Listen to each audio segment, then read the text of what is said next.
मुनव्वर राणा तो एक है, लेकिन इसके लफड़े अनेक हैं। मुनव्वर राणा को बहुत सी चीजों से दिक्कत है। उन्हें सीएए से दिक्कत है, उन्हें राम मंदिर से दिक्कत है, यहाँ तक कि आतंकियों की गिरफ्तारी से भी समस्या है। तालिबान के तो वे पक्के समर्थक हैं, लेकिन किसान आंदोलन के समर्थन में तो वे संसद को गिरा देने तक की बात कह जाते हैं।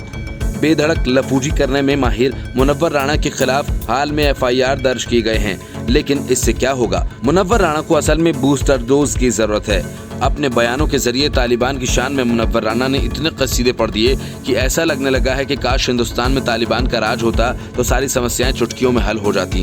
भारत में लोकतंत्र है तो इस तरह की बयानबाजी पर कोई खास कार्रवाई नहीं होती है, जिसकी वजह से मुनव्वर राणा अगली बार और जहर भरे बयानों के साथ सामने आने को तैयार हो जाते हैं। मुनव्वर राणा ने अफगानिस्तान में होने वाली क्रूरता की तुलना भारत से कर डाली। मुनव्वर राणा ने कहा कि जितनी क्रूरता अफगानिस्तान में है, उससे ज्यादा क्रूरता तो हमारे यहाँ पर ही है। उन्होंने रामायण के रचयिता महर्षि वाल्मीकि का उदाहरण देते हुए कहा कि वाल्मीकि भी पहले डाकू थे, बाद में लेखक बने। तालिबान भी अब बदल गया है। वैसे ये पहला मौका नहीं है जब मुनव्वर राणा ने समाज को बांटने वाले ये बयान दिए हों। राणा पहले भी कई बार अपने विवादित बयानों के जरिए मुसलमानों में खौफ भरने की कोशिश करते दिखे गए हैं। बड़े शायर कहे जाने वाले मुनव्वर राणा इन दिनों अपने नफरती बयानों से सुर्खियों में बने रहने के लिए जाने जाते हैं। धर्मांधता की पट्टी आंखों पर चढ़ाए हुए मुनव्वर राणा सरकार से लेकर पुलिस को भी कटघरे में खड़ा करते रहे हैं। देश में चल रहे सीएए विरोधी प्रदर्शनों के बाद भड़के दंगों में कई लोगों की जान गई थी। सीएए के खिलाफ एक बड़े बुद्धिजीवी वर्ग ने इसमें काल्पनिक रूप से एनआरसी जोड़ते हुए मुस्लिम समुदाय के बीच भय फैला दिया। सीएए को लेकर मुनव्वर राणा ही नहीं बल्कि उनकी बेटियां भी लखनऊ में हुए प्रदर्शनों का मुख्य चेहरा बन गई थीं। सीएए विरोधी आंदोलनों को लेकर मुनव्वर राणा ने केंद्र सरकार के साथ ही उत्तर प्रदेश की सरकार को भी कटघरे में खड़ा कर दिया।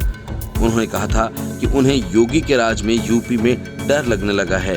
भाजपा इस मुल्क को हिंदू राष्ट्र बनाने के मकसद के साथ आगे बढ़ रही है। अयोध्या में राम मंदिर को लेकर सुप्रीम कोर्ट के फैसलों को सभी लोगों ने मान लिया है, लेकिन मुनव्वर राणा मुस्लिम समुदाय को भड़काने का ये मुद्दा हाथ से कैसे जाने दे सकते थे? उन्होंने राम मंदिर पर न सिर्फ सुप्रीम कोर्ट के फैसले पर सवाल उठाए बल्कि चीफ जस्टिस रंजन गोगोई के खिलाफ आपत्तिजनक शब्दों का इस्तेमाल कर डाला। मुनव्वर राणा का मानना था कि राम मंदिर मामले में कहीं न कहीं हिंदुओं का पक्ष लिया गया है। फैसला तो आया लेकिन इंसाफ नहीं मिला। उन्होंने कहा था कि सुप्रीम कोर्ट के फैसले को मानना उनकी मजबूरी है। प्रदेश में योगी सरकार द्वारा लाए जा रहे जनसंख्या नियंत्रण कानून को भी मुनव्वर राणा ने मुसलमानों के खिलाफ एक साजिश के तौर पर पेश किया। उन्होंने भड़काने की नीयत से कहा कि हमारा तो नजरिया ये है कि 2 बच्चे आप एनकाउंटर में ही मार देते हैं, एक कोरोना में मर जाता है, कम से कम एक तो बच जाए जो अपनी अम्मा अब्बा का शव कब्रिस्तान तक पहुंचा दे।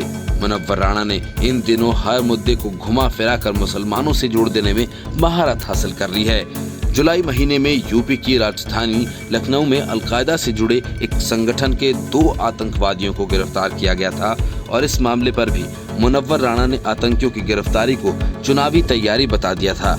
वहीं दोनों आरोपियों को जमीयत उलेमाए हिंद की ओर से कानूनी मदद की बात पर उन्होंने इसे सियासी रंग देते हुए AIMIM के चीफ असदुद्दीन ओवैसी से जोड़ दिया था। उन्होंने कहा था कि मुसलमान मारे जा रहे हैं, परेशान हो रहे हैं, पीटे जा रहे हैं, गिरफ्तार किए जा रहे हैं। इसकी जिम्मेदारी यूपी में हैदराबाद से वोट लेने आए ओवैसी क्यों नहीं लेते? किसान आंदोलन के समर्थन में मुनव्वर राणा ने जनवरी में एक शेर में संसद को गिराकर खेत बना देने की बात कहते हुए सेठों के गोदामों को जला देने की बात कही।